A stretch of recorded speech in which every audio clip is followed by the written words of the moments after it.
உயிர்த்த ஞாயிறு குண்டு தாக்குதல் நடைபெற்று சரியா ஒரு கிழமைகளுக்குள்ள மஹிந்த ராஜபக்ச, பசில் ராஜபக்ச, நாமல் ராஜபக்ச இவர்கள் மூவருமே மட்டக்களப்பு சிறைச்சாலைக்கு சென்று பிள்ளையான சந்திச்சிருக்கிறார்கள். இந்த விடயம் இன்றைக்கு நீதிமன்றத்தில் நீதிபதிக்கு முன்னிலையில் வைத்து தெரிய வந்திருக்குது. இதை விட அங்கே என்ன பேசப்பட்டது, எப்படியான வாக்குறுதிகள் எல்லாம் கொடுக்கப்பட்டிருக்குது என்று சொல்லி பல அதிர்ச்சிகரமான உண்மைகள் தெரிய வந்திருக்குது. அதே போல இப்ப வெளிநாடுகளில் வசிக்கக்கூடிய இலங்கையர்களுடைய பிள்ளைகளுக்கு என்று சொல்லி இன்றையிலிருந்து ஒரு புதிய திட்டம் அறிமுகமாக இருக்குது. அது மட்டும் இல்லாம 2 வெவ்வேறு விதமான கொலை சம்பவங்களும் பதிவாகி இருக்குது. ஆக இவையெல்லாம் என்ன என்ற பற்றியும் மேலும் பல முக்கியமான தகவல்களை பற்றியும் தான் இந்த காணொலியில விளக்கமா பார்க்க போறோம். என்ன விடயம் என்று சொன்னா, யாழ்ப்பாணம் சண்டிலிப்பாய் பகுதியிலையும் அனுராதபுரம் திருப்பனை பகுதியிலையும் 2 வெவ்வேறு விதமான கொலை சம்பவங்கள் நடைபெற்றிருக்குது. முதலாவதாக இந்த அனுராதபுரத்தில் என்ன நடந்திருக்குது என்று சொன்னா, 65 வயதான தாய அவருடைய 25 வயதான மகளும் அந்த மகளினுடைய 32 வயதான காதலனும் சேர்ந்து படுகொலை செய்திருக்கிறார்கள். இதற்கு பிறகு விசாரணைகள்ல என்ன தெரிய வந்திருக்குது என்று சொன்னா, அந்த படுகொலை செய்யப்பட்டிருக்கக்கூடிய 65 வயதான தாய் கிட்டத்தட்ட 24 வருடங்களுக்கு மேலதிகமாக வெளிநாடுகளில் ஒரு வீட்டு பணிப்பெண்ணாக பணிபுரிந்தவர் என்றும் அவர் இப்ப அண்மையில தான் இலங்கைக்கு திரும்பினதாகவும் சொல்லப்பட்டிருக்குது. இதற்கு பிறகு அவருடைய இந்த 25 வயதான மகள் தான் வெளிநாடுக்கு போகணும் என்று சொல்லி இந்த தாயிட்ட கோடிக்கணக்கான ரூபாய்களை கேட்டிருக்கிறார். இதற்கு அந்த தாய் தொடர்ச்சியாக மறுப்பு தெரிவித்து வந்ததாகவும் இதால இவர்கள் இருவருக்கும் இடையில பலதரப்பட்ட தடவைகள்ல பிரச்சனைகள் ஏற்பட்டதாகவும் சொல்லப்பட்டிருக்குது.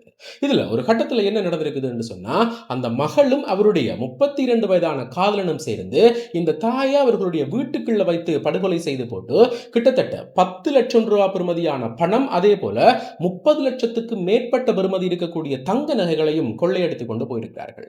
இந்த விடயம் அங்கிருக்கக்கூடிய ஊர் மக்களால் சொல்லப்பட்டு இதற்கு பிறகு உடனடியாகவே அந்த 2 பேரும், அதாவது அந்த மகளும் அதே போல அவருடைய காதலனும் கைது செய்யப்பட்டிருக்கிறார்கள். இவர்கள் நடத்தின விசாரணைகள்ல தாங்கள் தான் கொலை செய்தார்கள் என்று சொல்லி போலீஸ் விசாரணைகளிலேயே ஒத்துக்கொண்டிருக்கிறார்கள். இதற்கு பிறகு இவர்கள் இருவருமே அடுத்த கட்ட விசாரணைகளுக்காக இப்ப விளக்கமறியல்ல வைக்கப்பட்டிருக்கிறார்கள். அதே போல யாழ்ப்பாணத்தில் என்ன நடந்தது என்று சொன்னா, 64 வயதான நபர் ஒருவர் சுவிட்சர்லாந்தில் இருந்து இலங்கைக்கு நாடு திரும்பி இருக்கிறார். கிட்டத்தட்ட 2 மாத கால விடுமுறையில் வந்திருக்கக்கூடிய இவர் யாழ்ப்பாணம் சண்டிலிப்பாய் பகுதியில் இருக்கக்கூடிய அவர்களுக்கு சொந்தமான ஒரு வீட்டில் தங்கி இருந்திருக்கிறார். இதன்படி கடந்த 16ஆம் தேதி, அதாவது சரியா 4 நாட்களுக்கு முன்னுக்கு இவரை நாங்கள் தொலைபேசியில அழைக்க முடியல, அதாவது நாங்கள் அழைப்பெடுத்தாலும் அவர் அதுக்கு பதில் தாரார் இல்லை, இவர் எங்கே என்று தெரியாம இருக்குது என்று சொல்லி அவர்களுடைய உறவினர்களால் மானிப்பாய் போலீஸ் நிலையத்தில் முறைப்பாடு பதிவு செய்யப்பட்டிருக்கு. இதன்படி அதனுடைய வீட்டுக்கு, அதாவது அந்த உறவினர் சொல்லி இருக்கக்கூடிய வீட்டு முகவரிக்கு மானிப்பா போலீசார் சென்று சோதனை நடத்தும் போது அந்த வீடு முற்றுமுழுதாக பூட்டிய நிலையில காணப்பட்டிருக்குது. இருந்தாலும் அந்த வீட்டுக்குள்ள இருந்து துர்நாற்றம் பார்த்த காரணமாக கொண்டுட்டு மானிப்பா போலீசார் அந்த வீட்டை உடைத்து உள்ளுக்கு சென்று பார்க்கும்போது அங்க இந்த 64 வயதான நபர் உயிரிழந்த நிலையில காணப்பட்டிருக்கிறார். அதாவது அவருடைய உடம்பில 8 வெட்டுக்காயங்கள் இருந்திருக்குது. இதற்கு பிறகு அங்க இருக்கக்கூடிய கண்காணிப்பு கேமராக்களை சரிபார்க்கும் போது எல்லாமே முற்று முழுதாக சேதப்படுத்தப்பட்டு இருக்குது. இருந்தாலும் அந்த கண்காணிப்பு கேமராக்களுடைய சேமிப்பு தளம் கைப்பற்றப்பட்டு அதுல இருந்து காட்சிகளை பெற்று பார்க்கும்போது இந்த கண்காணிப்பு கேமராக்கள் சேதப்படுத்தப்படுறதுக்கு முன்னுக்கு 2 நபர்கள் அங்க வந்தது பதிவாக இருக்குது. இவர்கள் இருவரும் மிகச்சிறிய வயது இருக்கக்கூடிய, அதாவது 27, 28 வயதுக்குட்பட்டு இருக்கக்கூடிய 2 இளைஞர்கள் என்று சொல்லியும் இவர்கள் இருவரும் தான் அந்த வீட்டுக்கு போய் அந்த நபரை படுகொலை செய்து போட்டு, அதாவது 8 தேரம் வெட்டி படுகொலை செய்து போட்டு அவர்கிட்ட இருக்கக்கூடிய நகைகள் பெருந்தொகையான பணத்தை கைப்பற்றினது இப்ப கண்டுபிடிக்கப்பட்டிருக்கிறது. இருந்தாலும் இவர்கள் இருவருமே முகமூடிகளை அணிந்திருந்ததால இப்ப வரைக்கும் இவர்கள் யார் என்று சொல்லி போலீஸ் தரப்பால கண்டுபிடிக்க முடியல, அவர்களை கைது செய்யவும் முடியல. அதே போலதான் இந்த உயிர்த்த ஞாயிறு குண்டு தாக்குதல் இடம்பெற்ற பிறகு இலங்கையினுடைய முன்னாள் ஜனாதிபதி மஹிந்த ராஜபக்சவும் அவருடைய சகோதரர் பசில் ராஜபக்சவும் அவருடைய மகன் நாமல் ராஜபக்சவும் இந்த மட்டக்களப்பு சிறைச்சாலைக்கு சென்று இந்த பிள்ளையான சந்திச்சிருக்கிறார்கள்.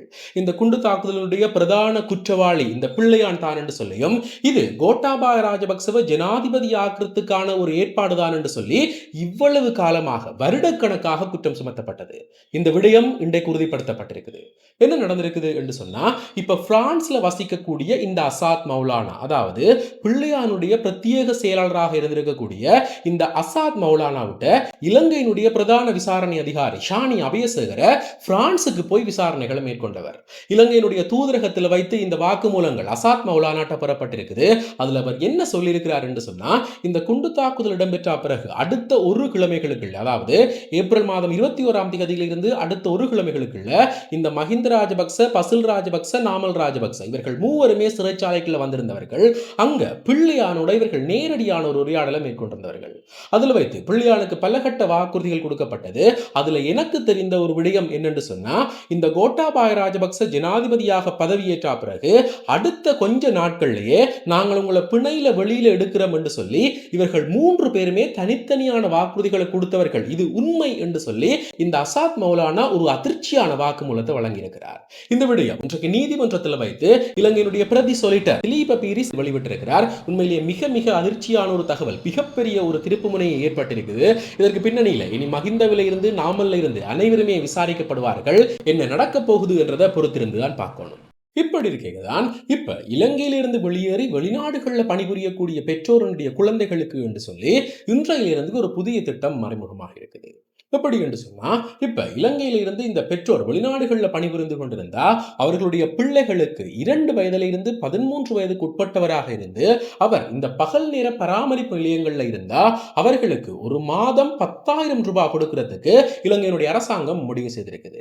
இலங்கையினுடைய அமைச்சர் சாவித்ரி போல்ராஜனுடைய தலைமையில வெளிநாட்டு வேலைவாய்ப்பு அலுவலகம் இந்த அறிவித்தலை வெளியிட்டிருக்குது.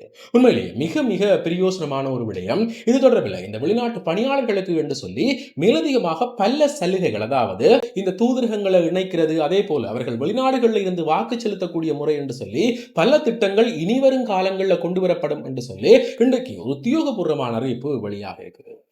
இப்படி இருக்கேதான் மிக சூழ்ச்சியமான முறையில் ஒரு வெளிநாட்டு போலி வேலைவாய்ப்பு நிறுவனத்தை பயன்படுத்தி கொண்டு பல கோடிக்கணக்கான ரூபாய்கள் மாற்றிருக்கக்கூடிய நபர் இன்றைக்கு கைது செய்யப்பட்டிருக்கிறார்.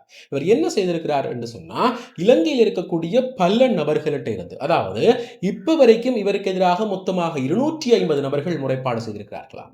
இவர்கள் எல்லார்ட்ட இருந்தும் 1.5 லட்சத்தில இருந்து 7.5 லட்சம் ரூபாய் மட்டும் பணங்களை பெற்றிருக்கிறார். அதாவது மிகச் சிறிய தொகைகளாக பல நபர்கள்ட்ட பெற்றிருக்கிறார்.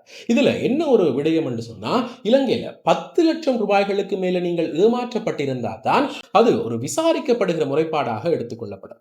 அதுக்கு கீழே அதுக்கு மிகச்சிறிய தொகைகளாக இருந்தா அதை விசாரிக்கிறதுல அதை முறைப்பாடாக வழங்குறதுல இப்ப வரைக்குமே பல சிக்கல்கள் நிலவி கொண்டிருக்குது.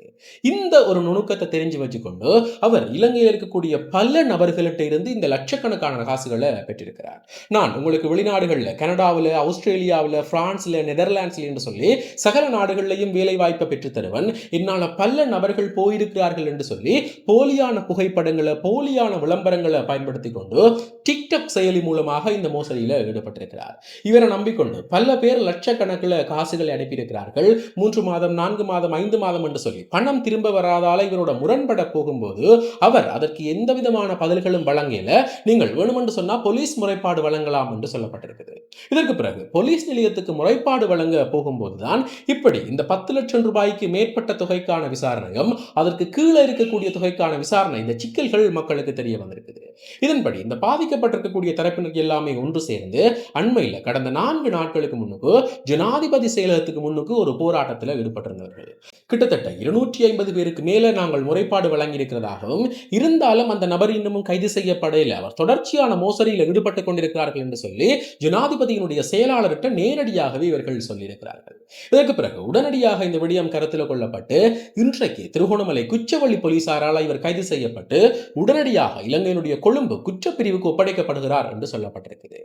உண்மையிலேயே இது ஒரு மிகப்பெரிய மோசடி என்றும், அதாவது 50 லட்சம் 60 லட்சம் என்று சொல்லி ஒரு ஆள்கிட்ட ஏமாத்துறது என்று இல்லாம மிகச்சிறிய தொகைகளை வாங்கி நூற்றுக்கணக்கான நபர்களை இவர் ஏமாத்திருக்கிற விடயம் உறுதி செய்யப்பட்டிருக்கிறது. ஆக இந்த விடயங்கள் சார்ந்து மிக முக்கியமாக இப்ப இலங்கையில இந்த வெளிநாட்டு வேலைவாய்ப்பு மோசடி என்றது எந்த அளவுக்கு ஒரு பெரிய பிரச்சனையாக மாறி இருக்குது.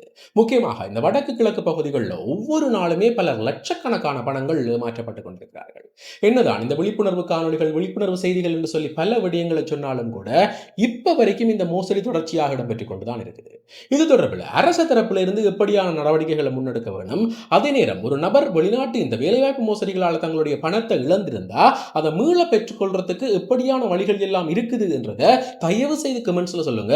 இதை பார்க்கக்கூடிய பலருக்கு அந்த விடயங்கள் பிரயோசனமாக இருக்கு. ஆக இதே போல மேலும் ஒரு முக்கியமான பிரயோசனமான தகவலோட இன்னும் ஒரு காணொளியில் சந்திக்கிறேன். நன்றி.